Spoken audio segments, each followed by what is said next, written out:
Olá pessoal, que bom estar aqui com vocês, mesmo nessa situação de distância, né? Do distanciamento social por conta da pandemia do Covid. Espero que vocês estejam bem seguros em casa, né?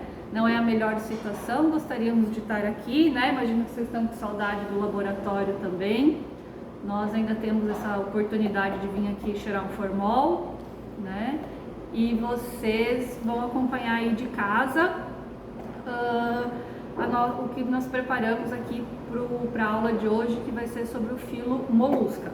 Aqui então já está preparado o material que nós vamos trabalhar na aula de hoje, né? E vamos seguir o livro, né? Aquele livro que nos acompanha, o Manual de Aulas Práticas de Invertebrados. Aí vamos lá no capítulo de molusca, vamos seguir esse roteiro e esse material vai estar disponível lá no Moodle para vocês, tá? Então vocês vão assistir o vídeo e vão complementar a aula prática com a leitura desse material teórico de apoio, esse pouco servindo como um roteiro de estudo para a aula prática. Então é isso. Depois eu vou explicar melhor como que vai ser essa dinâmica e também as postagens de aulas práticas do próximo semestre, né, como eu comentei no e-mail. Então, além dessa gravação, né, também eu vou disponibilizar para vocês no Moodle as aulas que a gente vai desenvolver, as aulas práticas desse próximo semestre. Então, vocês vão ter bastante material prático e depois ainda, no retorno do presencial, espero que o mais breve possível, também a gente vai fazer aquela reposição extra classe, né, fora do horário de vocês, para vocês estarem também manuseando e observando de forma presencial esse material da aula prática. Então é isso, valeu pessoal! Então vamos lá ao grupo dos bivalvias, né, filo molusca, classe bivalvia. Aqui temos alguns exemplares, né? Lembrando, então, relembrando vocês, né, que bivalvia é devido à presença de duas valvas, né? E aqui a gente vê um pouco da diversidade desse grupo, né? Esses aqui são moluscos que são chamados moluscos de areia, né? Escavadores. Depois a gente vai ver ali com ele inteiro, né, a presença de um pé. No caso aqui das vieiras, né? Lembram que as vieiras tinham aquele comportamento de natação, né? De curtos pegadas de natação, batendo as valvas, né? Fazendo aquele movimento com as duas valvas, eles tinham um deslocamento.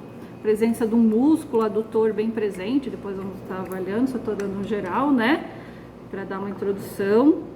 Os mexilhões, que são sésseis fixos, né? Principalmente pela presença desse biço que mantém eles aderidos a um substrato, né? Na ponta do biço, né, de cada ramificação tem um anel adesivo, com o qual ele se fixa no substrato, né?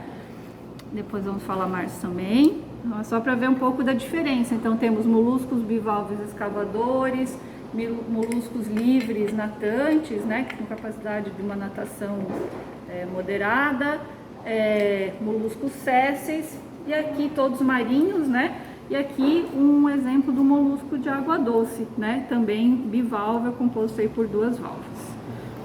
Então vamos lá.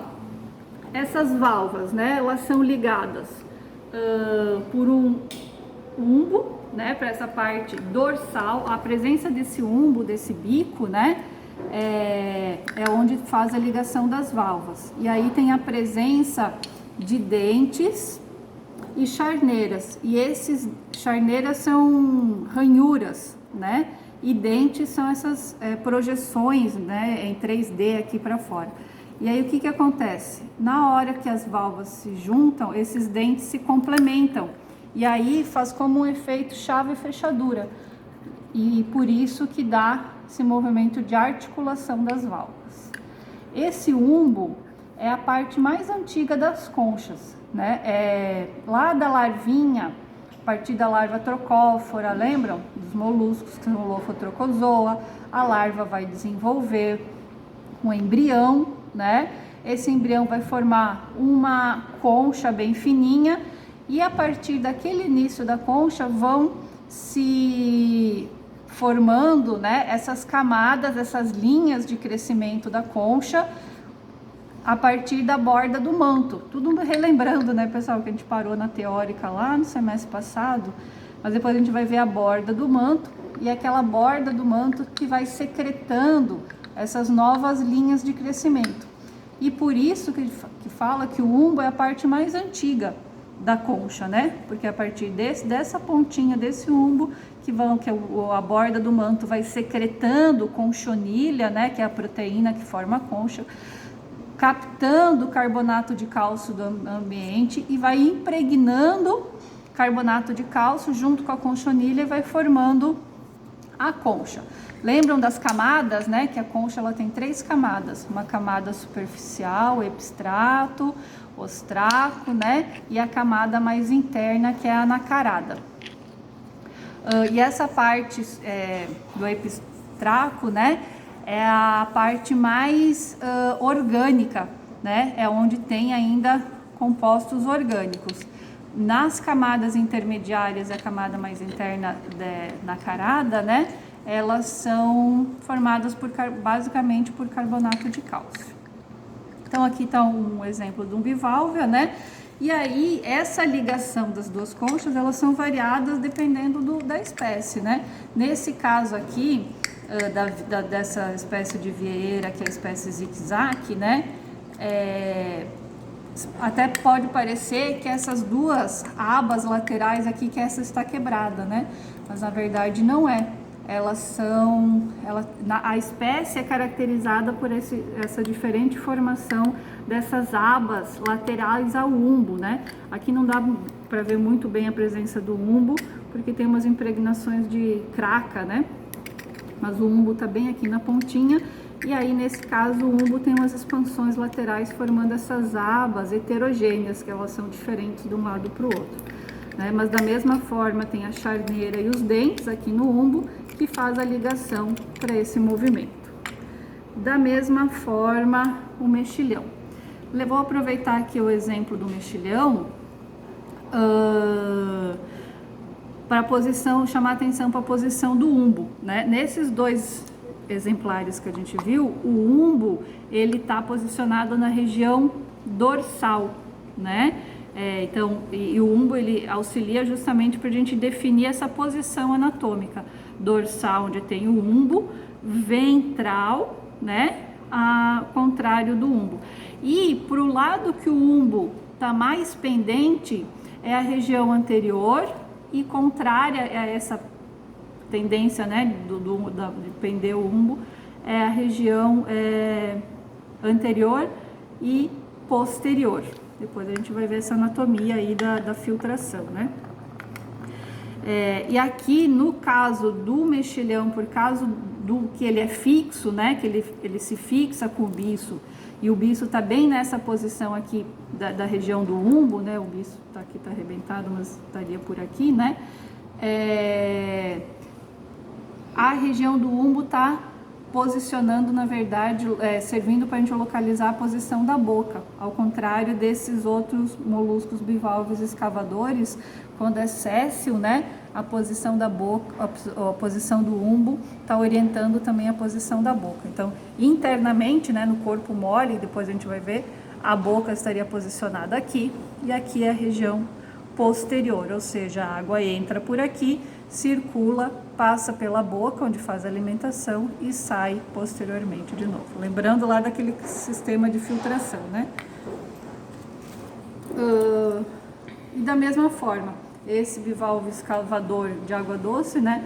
Dorsal, para o lado que o umbo está atendendo é a região anterior, contrária a essa região posterior. Dorsal, anterior, posterior e ventral. Vamos aproveitar essa concha aqui, que nem diz a Andresa, tá com uma cola. né? Para a gente relembrar a posição dos órgãos internos, né? Lembram? Então aqui tá a coxa fechada, né? Quando a gente abre, deixa eu botar mesmo localização aqui, né? Então essa seria essa posição. O que a gente vê essas marcas, né? Essas cicatrizes na concha. Isso não é à toa, né, pessoal? Então essas cicatrizes elas estão marcando esse sino palial, né? Essa linha aqui. Se vocês tivessem, daria para sentir, né? Esse sino palial aqui é mais liso e essa parte interna aqui é mais rugosa. Justamente ela é mais rugosa porque é onde estava o corpo mole do animal. Então essa parte aqui, essa marca, né, é justamente onde o corpo mole desse molusco bivalve estava assentado, né? E aqui esse sino palial marcando a posição das brânquias, e as brânquias estavam nessa posição aqui. Essas duas outras cicatrizes aqui que estão achuradas aqui, marcadas, né, de lápis, elas são as marcas do músculo adutor e abdutor, os músculos responsáveis pela abertura e fechamento da concha, né? Então fica uma parte do músculo presa na concha esquerda, outra na concha direita, né? E aí esse músculo, esse feixe muscular faz o movimento, controla, né, a abertura e fechamento da concha. E aí ela consegue controlar uma abertura mais posterior, uma abertura mais anterior, a concha ou uma abertura total. Ela tem essa condição. Lembrando agora o que faz esse controle da abertura e fechamento da concha. É o sistema nervoso, né? Então, essa marca também aqui é onde tem o pé rastejador, né, que fica junto aqui desse sino palial. O pé rastejador sairia daqui, né, o pé. Então tem um gânglio nervoso no pé, um gânglio nervoso em cada um dos músculos. A água circula dentro da concha e dá a sinalização do que está acontecendo no ambiente em torno desse bivalve, né? E aí, pela alteração de movimentação da água, salinidade, temperatura, né? Então a água interna, ela traz as informações do ambiente, sinaliza esse nervo, esse gânglio nervoso junto a esses músculos, né? E aí dá a resposta muscular de abertura e fechamento da concha. Ou no caso, né, da concha se enterrar. Ela se enterra dessa forma, da região anterior, né? O pé está localizado aqui na região anterior e ela escava dessa forma para a região do sifão, que está aqui posterior, ficar fora da areia. Então, ela, molusco escavador, ela fica escavada assim. O sifão inalante fica aqui na região posterior, que controla a entrada e saída de água da concha, né?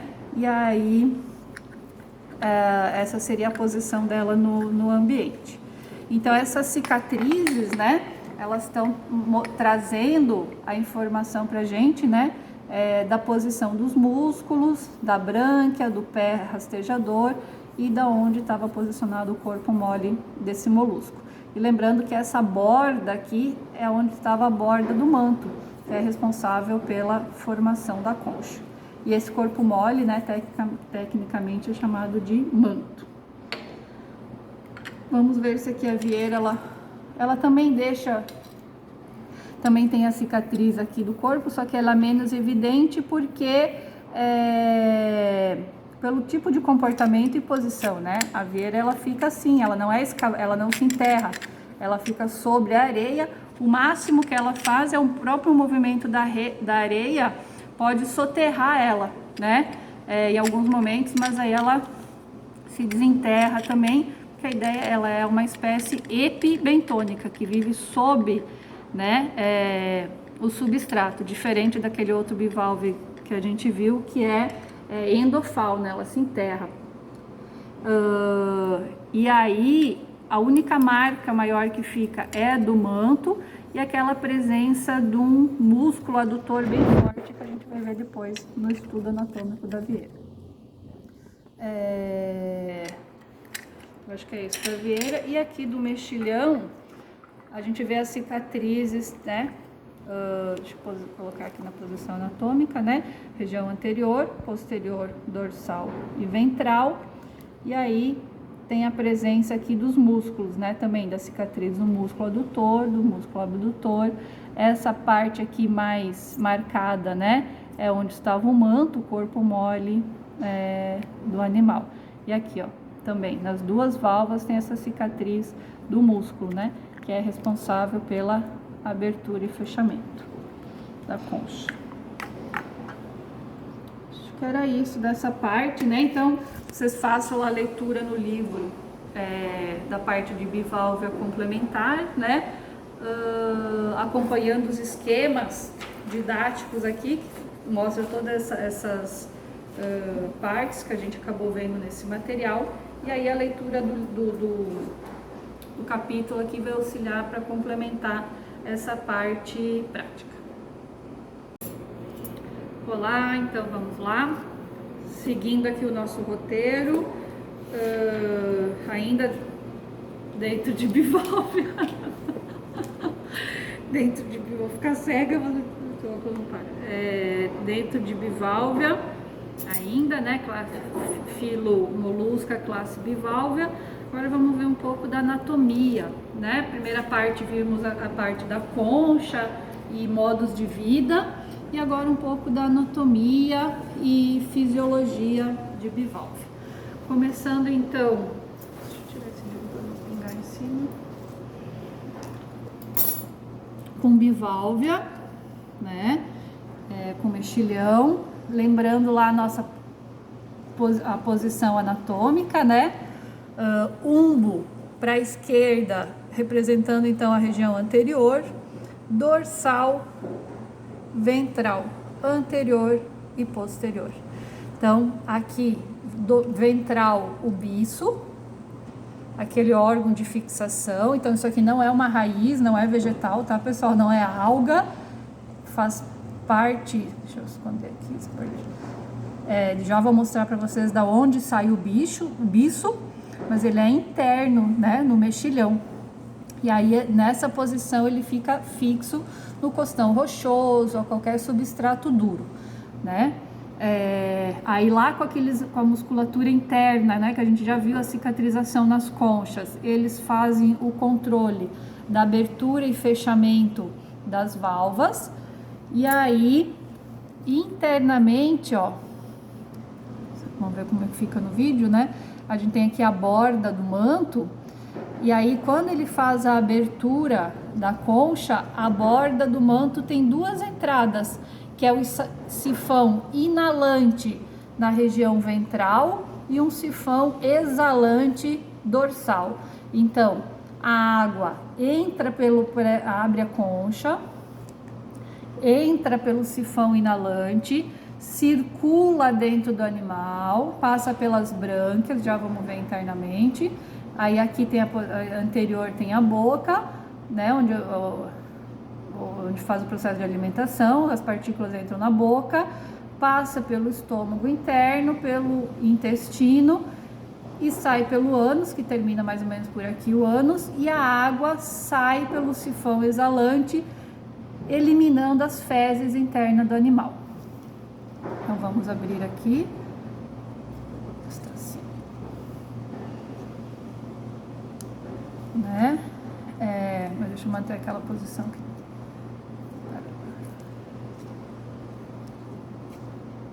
Assim. Que formal forte.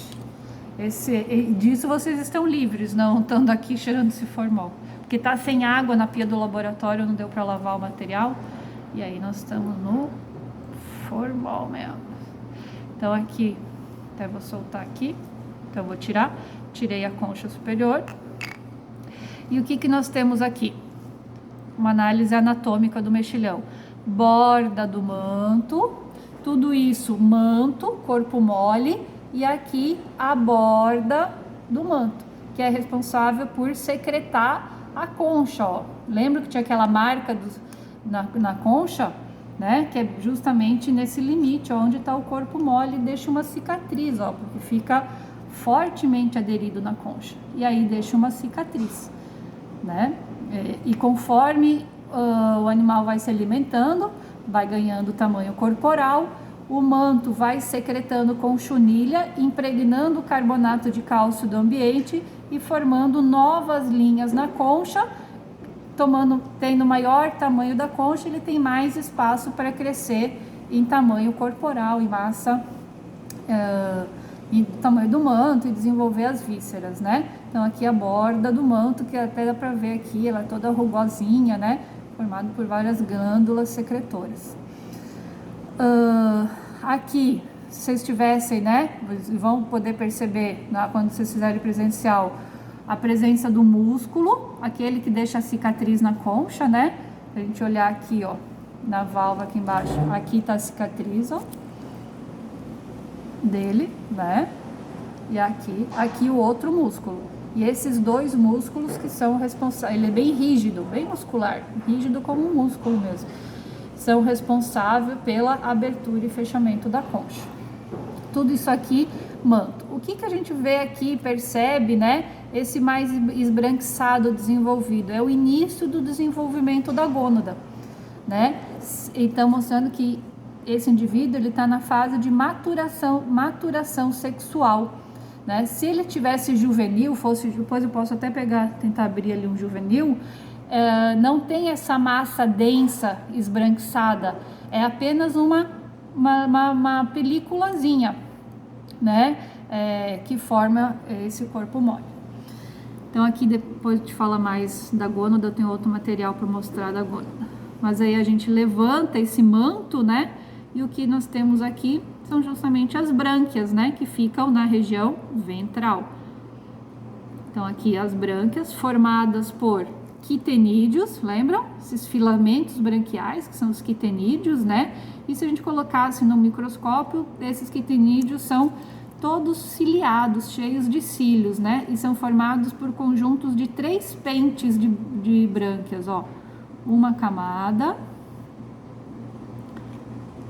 outra camada e uma terceira camada que tá lá embaixo, ó. Por 3 pentes branquiais, tá? Isso, e as brânquias, elas lembram lá da fisiologia dos bivalves, né? Tanto para respiração quanto para alimentação. Então a água entra pelo sifão inalante, circula aqui nas brânquias, né? Circula entre esses quitenídeos, entre esses filamentos, que aumenta a capacidade de absorção do oxigênio, né? A área de absorção de oxigênio. Então faz todo o processo de respiração, de oxigenação da linfa, né? Da hemolinfa que está aqui circulante. E também aqueles cílios que estão dispersos aqui, dispostos nesses quitinídeos, com o fluxo da água, mais o movimento ciliar, né, vai capturando principalmente as microalgas da água, né, o organismo marinho. Então as microalgas marinhas são selecionadas por esses cílios, né, vão sendo as microalgas grudadas num muco, né? E os cílios vão trazendo aqui ventralmente, fazendo um movimento ciliar, trazendo esse muco até a região da boca, que fica aqui anteriormente. Então a água vai circulando, esse muco de algas que foi sendo filtrado, né? Vai sendo movido até a região da boca, né? E aí é feito o processo de alimentação. Aqui tem os lábios. Vamos ver se acha aqui a abertura da boca.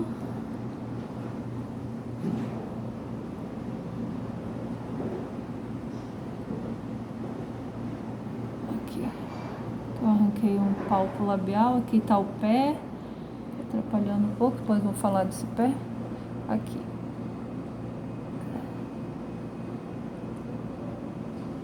Aqui a abertura da boca, ó. Coloquei bem a pinça dentro da boca e aí já é o tubo digestivo, ó.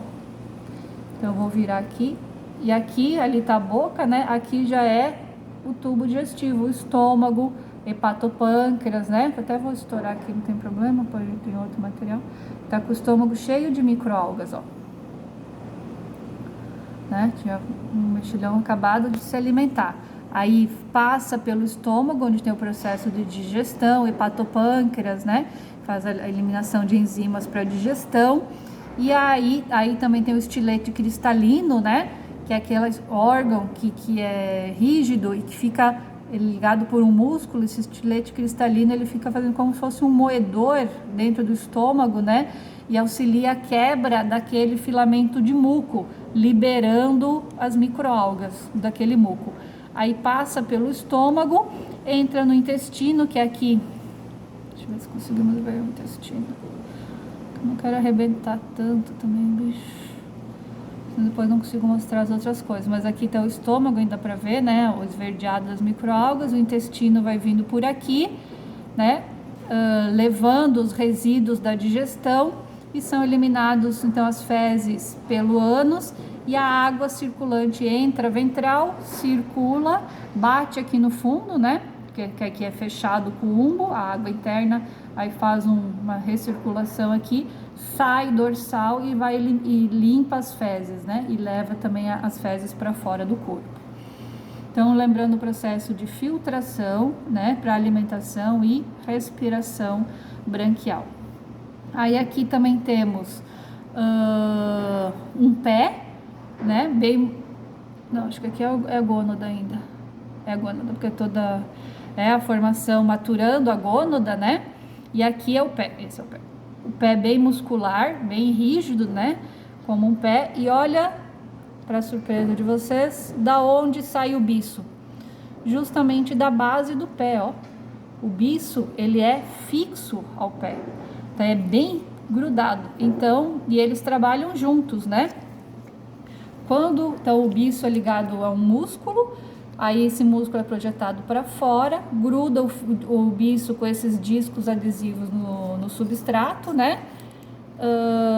E ele fica lá grudadinho. Quando o mexilhão, por exemplo, não tá muito aglomerado ou está numa zona muito exposto à variação da maré, por algum motivo ele quer se desgrudar, ele não é um séssil, ele é fixo, mas ele não é séssil como a ostra.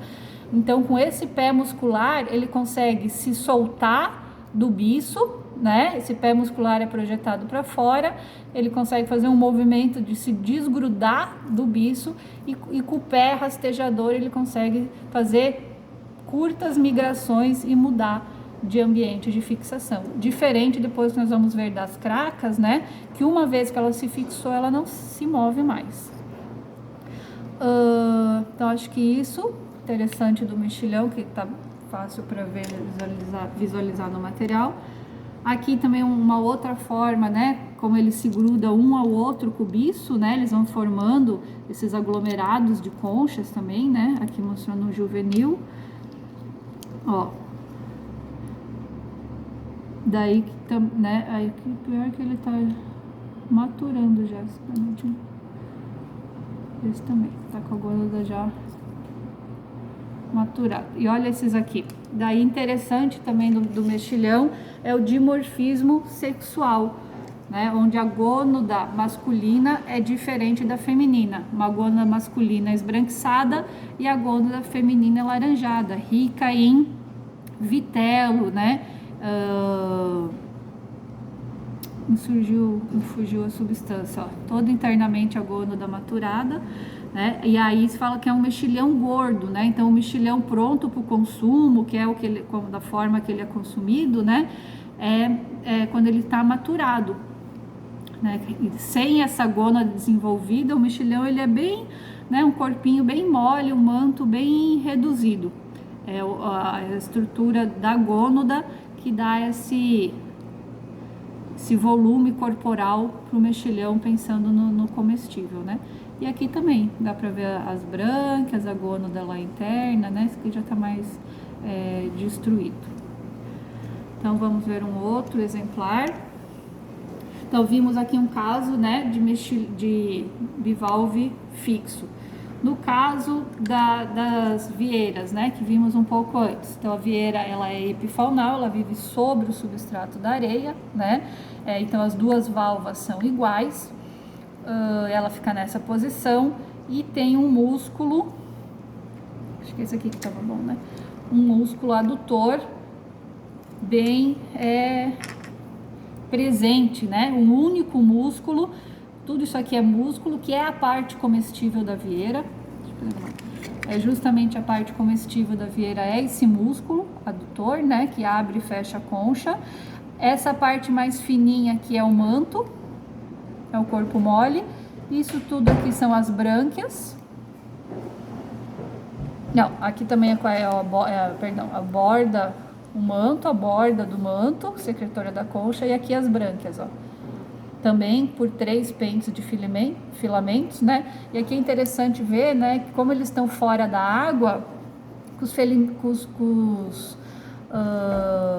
filamentos branquiais colabam, né? Ficam todos grudados. E é por isso que os moluscos bivalves não suportam viver fora da água, porque aí tem esse colabamento, né, das brânquias, e não conseguem fazer a retirada de oxigênio atmosférico, né? Então eles acabam morrendo fora da água. Por isso que é importante sempre ter água circulante para manter essas brânquias funcionais. Então vejam só, tudo isso aqui músculo, né? Super rígido, super forte, que é responsável justamente pela abertura e fechamento da concha das vieiras, né? E que auxiliam muito e possibilitam esse movimento de jato-propulsão, que elas batem as valvas, né? Justamente porque elas tem um músculo bem presente para abertura e fechamento. Aqui a gônada, não, aqui é o estômago, a gônada não está maturada, não, aqui tem a masculina. O caso das vieiras, né? Elas são monóicas, né? Tem os 2 sexos nos mesmos indivíduos, diferente dos mexilhões que são dioicos, sexos separados, né? Aqui está maturada a gônada masculina, né? E a gônada feminina, se tivesse maturada, estaria aqui também laranjada. Também tem uma diferenciação na coloração da gônada masculina, só que as duas gônadas no mesmo indivíduo. E para evitar a autofecundação, elas desovam em tempos diferentes. Primeiro desova o macho, a gônada masculina, e num segundo momento desova a gônada feminina, assim elas evitam a autofecundação. Mesma coisa a ideia da filtração e para a filtração das brânquias para alimentação e para respiração, né? A concha abre, entra, passa aqui ventralmente pelas brânquias. Então abriu, circulou aqui nas brânquias, as microalgas são selecionadas, são levadas até a boca, né? Passa pelo estômago, que é aqui, aquele ali dava para ver bem o estômago dorsal, né? O estômago passa pelo intestino e depois é eliminado pelo ânus no outro lado, aqui, terminal do ânus, né? É eliminado, então a água entra aqui, circula pelas brânquias, passa pelo sistema digestivo, intestino e é eliminado aqui o intestino, aí vem e eliminado pelo ânus, e as excretas são eliminadas pelo fluxo da água também por essa posição. Então aqui a anatomia de uma vieira. Aqui da maravilhosa e deliciosa ostra, que é um bivalve séssil, então, né? Ela fica presa pelo umbo, fixa pelo umbo no substrato, né? Desde a fase larval. Lembram que a larva, ela tem na fase larval, que está a sementinha da ostra na coluna d'água ainda planctônica, a larva tem um pé, né? E esse pé vai selecionando o local que ela vai se fixar. Uma vez que ela fixou, ela libera uma glândula de cimento, se gruda no substrato e aí ela não sai nunca mais. Ela vai, né? Então, a partir do umbo, vão crescendo as linhas de crescimento, né? Se formando as linhas de crescimento a partir do umbo. E toda essa história de vida, essas fases de desenvolvimento da vida, ela passa fixa ao substrato. E diferente das outros bivalves que a gente viu, que tinham conchas iguais, né? As bivalvas, as duas valvas eram iguais, nas ostras não. Uma concha diferente da outra, né? Uma concha mais abaulada, onde fica o corpo mole, e essa outra concha, ela só faz esse fechamento da valva, né? E também a presença do músculo, né? Também aqui a cicatriz, ó, na válvula superior, né? Que é responsável pela abertura e fechamento. Então, aonde tem o umbo é a região anterior, posterior, né? A água entra por aqui, assim. A água entra pela região posterior, passa também pelas brânquias, é levado até a boca. Nossa, isso aqui está extremamente forte de formar. É levado até a boca, que é nessa posição aqui. Então, vou tentar abrir melhor. Passa, o alimento vai para o estômago, onde tem o estilete cristalino e as enzimas, né? Que fazem a digestão, passa pelo intestino e as fezes são eliminadas dorsalmente por aqui. Músculo, manto, borda do manto, né? E aqui também uma gônada iniciando a maturação, formando essa massa, né? Já de desenvolvimento gonadal. No caso das ostras, a gônada não tem dimorfismo sexual, não dá para saber se é macho ou se é fêmea, a não ser que fizer uma análise histológica, coletar um pouco dessa gônada, preparar uma lâmina e observar se são ovócitos ou espermatóforos. E o que acontece com as ostras? Elas, num ciclo de vida, a gônada pode ser masculina, e no outro próximo ciclo de vida, a gônada pode desenvolver feminina. Então, ela é protodândrica. Ela tem alteração sexual dependendo do ciclo de vida. Num determinado momento pode ser uma gônada masculina, num outro ciclo de vida, gônada feminina. São todas estratégias, né, de reprodução decorrentes da história de vida desses animais. Então, aqui da mesma forma as brânquias, né, com 3 camadas, 3 pentes, né, e por onde a água, na verdade são 4, são 2 no lado da válvula e 2 do outro lado da válvula, que às vezes está grudado, não dá para ver direito. Deixa eu tentar ver aqui a posição da boca, se eu consigo mostrar para vocês. Opa! Ela tá solta. Maravilha. Aqui já a gônada bem desenvolvida, né? As 2 válvulas, os 2 lados com sua projeção de músculo. Então aqui, ai, vou fazer uma coisa. Aqui, ó, bem, mais didático que isso. Aqui, ó, os 3 palpos labiais. 4 também, 2 de cada lado. Os palpos labiais, a boca fica aqui no meio.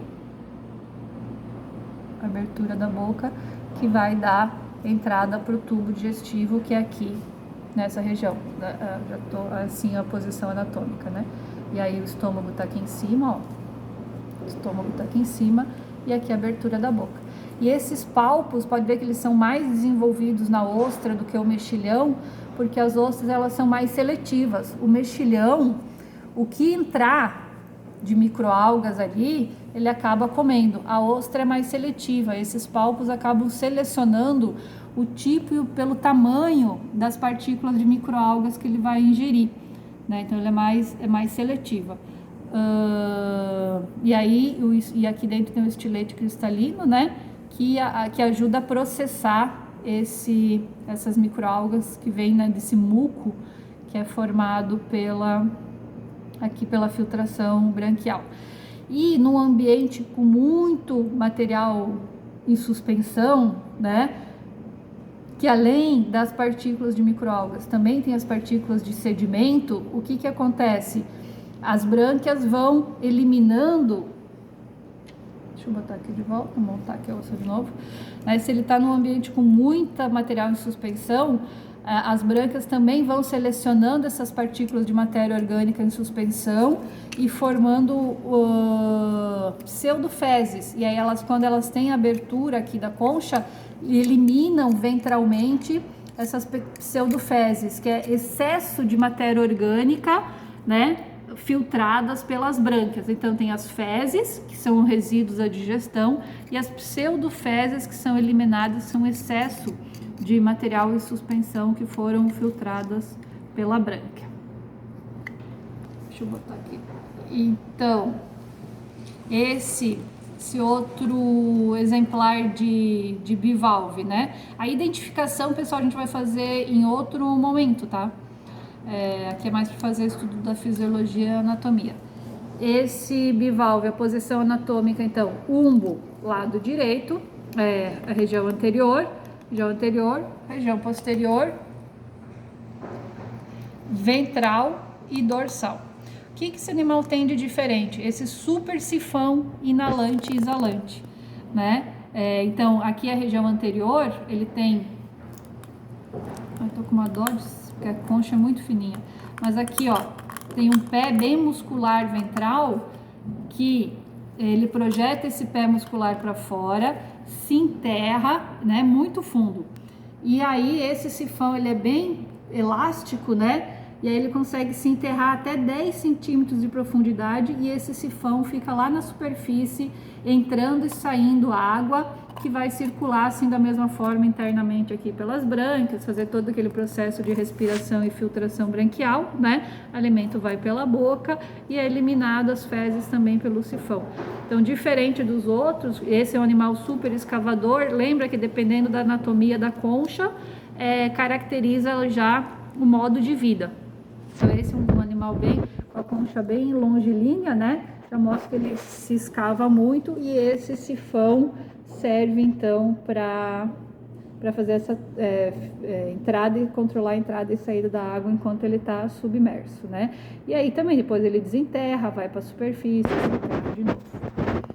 Então, só mostrando outra anatomia. E também, por fim, um mexilhão de areia, né? Também. Então, vocês vão ver que a anatomia sempre é a mesma, né? O umbo, no caso dos mexilhões de areia, o umbo é dorsal, a abertura das conchas é ventral.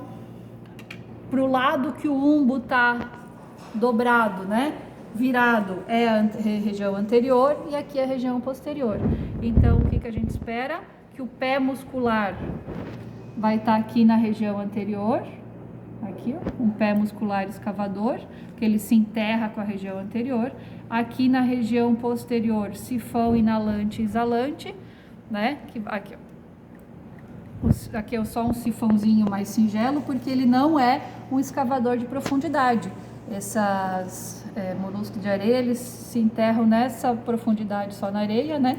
E o sifão fica voltado para fora.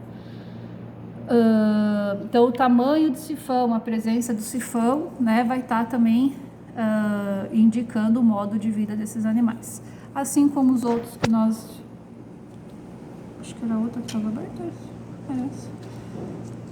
Aqui. Que nós vimos, né, internamente os bivalves seguem a mesma receita. Manto, corpo mole, borda do manto secretor, músculo, né? Aqui a região anterior. Então, aqui vai estar a presença da boca, estômago, hepatopâncreas, intestino aqui, a saída do ânus nessa posição. As brânquias ventrais e, como ele não está na fase de maturação, não tem as glândulas, a parte aqui, né, da massa gonadal nessa região aqui, mostrando só esse manto bem fininho que ele está na fase juvenil. Quando tiver maturado, macho ou fêmea, toda essa região aqui fica preenchida pela gônada maturada e também esse grupo não tem dimorfismo sexual, né? Apenas uma análise histológica da gônada para saber se é macho ou fêmea, com a presença de ovócitos ou espermatófilos.